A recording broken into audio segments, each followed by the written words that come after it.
అంశాల గురించి మాట్లాడుతూ ఒకసారి అప్పాజీ గారు నా స్టూడియోలో వారితో కూడా ఒకసారి మాట్లాడాక అప్పాజీ గారు మీరేమంటారు? అంటే ఇది ఈ విషయంలో చొరవ తీసుకున్న రేవంత్ రెడ్డి గారిని ఖచ్చితంగా మనం అభినందించాలి. ప్రతి హీరో కూడా దీనికి ముందుకు ఖచ్చితంగా వస్తారు. ఎవరైనా రాకపోతే దాన్ని మనం విమర్శించాలి.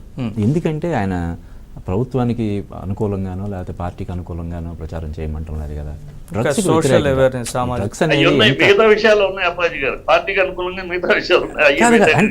అంటే అలా కాదు. ఇప్పుడు దీన్ని మనం ఎప్పుడు దీన్ని వ్యతిరేకించాలి? ప్రభుత్వం ఖజానాకి గండిపడేలాగా వాళ్ళకి భారీ నజరానాలు చెల్లించో లేదంటే పెద్ద మొత్తంలో పారితోషికాలు ఇచ్చో ఈ ప్రచారం చేయించుకుంటే దాన్ని మనం తప్పు పట్టాలి.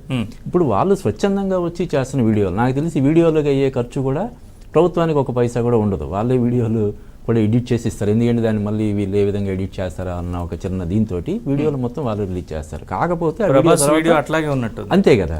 ఆ పోస్టర్ ఏదైతే టోల్ ఫ్రీ నంబర్ ఉందో ఆ పోస్టర్ ఉంటారు. ఆ పోస్టర్ మీద ముఖ్యమంత్రిగా రేవంత్ రెడ్డి ఫోటో ఉంది. దాన్ని మనం ఎలా తప్పుపడతాం చెప్పండి?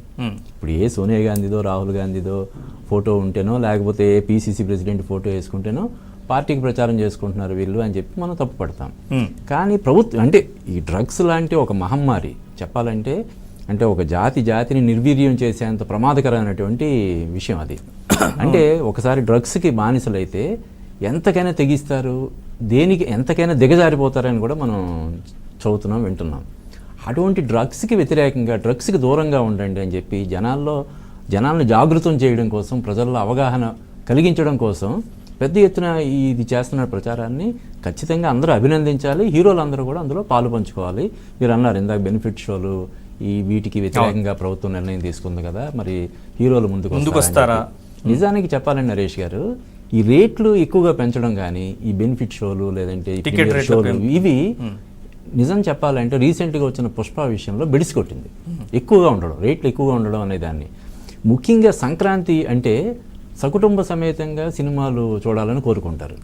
మీరు టికెట్ రేట్లు పెంచితే ఇప్పుడు సకుటుంబ సమేతంగా వచ్చి సినిమాలు చూస్తారా? చూడరు కదా.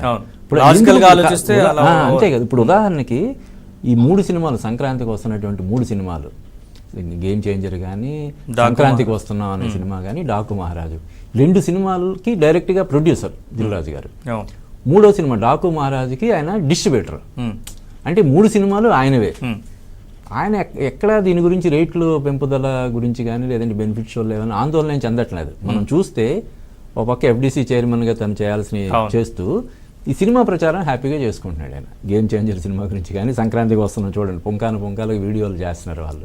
ఆ ప్రచారంలో పాలు పంచుకుంటున్నాడు. అంటే ఏంటి, ఈ రేట్లు పెంచుకోనికపోవడం వల్ల మన సినిమాలకి పెద్దగా నష్టమేం వాటిల్లదని చెప్పి ఆయన బలంగా నమ్ముతున్నాడు. అది ఆల్రెడీ నేను చెప్పాను. పుష్ప విషయంలో రేట్లు ఎక్కువగా పెంచుకోవడం అనేది జనాల్లో కొంత నిరసన రావడానికి దోహదపడింది. కాబట్టి రేట్లు పెంచుతున్నారు కాబట్టి, పెంచుకోవడానికి అనుమతి ఇవ్వట్లేదు కాబట్టి మిగతా హీరోలు ముందుకు వచ్చే అయితే కలెక్షన్స్ చూస్తే మరి కలెక్షన్స్ ఏమో రికార్డ్ బ్రేకింగ్ కలెక్షన్స్ వచ్చాయి. నార్త్ ఇండియాలో బీభత్సంగా వసూలు చేస్తుంది. నార్త్ ఇండియాలో చాలా పెద్ద హిట్.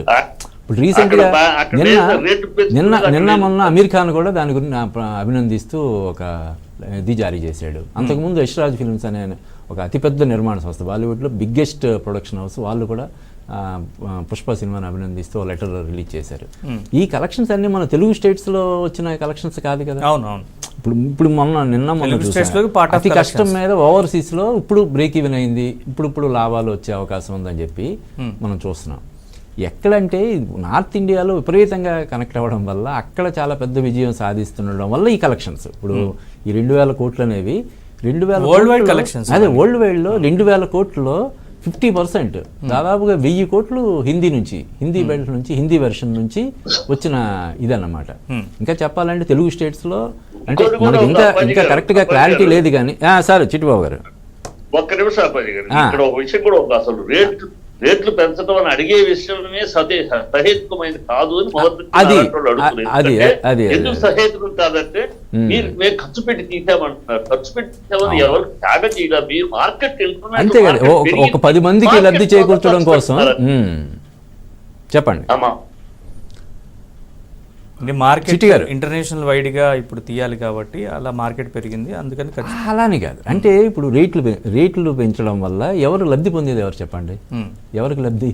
రేట్లు పెంచడం రేటు ఒక సినిమాకి టికెట్ రేట్లు విపరీతంగా పెంచారు. 100 రూపాయలు 500 చేశారు, 200 1000 రూపాయలు చేశారు. లబ్ధి పొందేది ఎవరు చెప్పండి? ప్రొడ్యూసర్ ప్రభుత్వం అయినా కొంచెం జిఎస్టీ రూపంలో కొంచెం ప్రభుత్వానికి అయినా వస్తుంది, కానీ ప్రభుత్వానికి వచ్చే అల్టిమేట్ గా ఒక ప్రొడ్యూసర్ చిన్న దీని ప్రయోజనం కోసం ఇంతమంది ప్రేక్షకుల మీద వేలాది లక్షలాది కోట్లాది ప్రేక్షకుల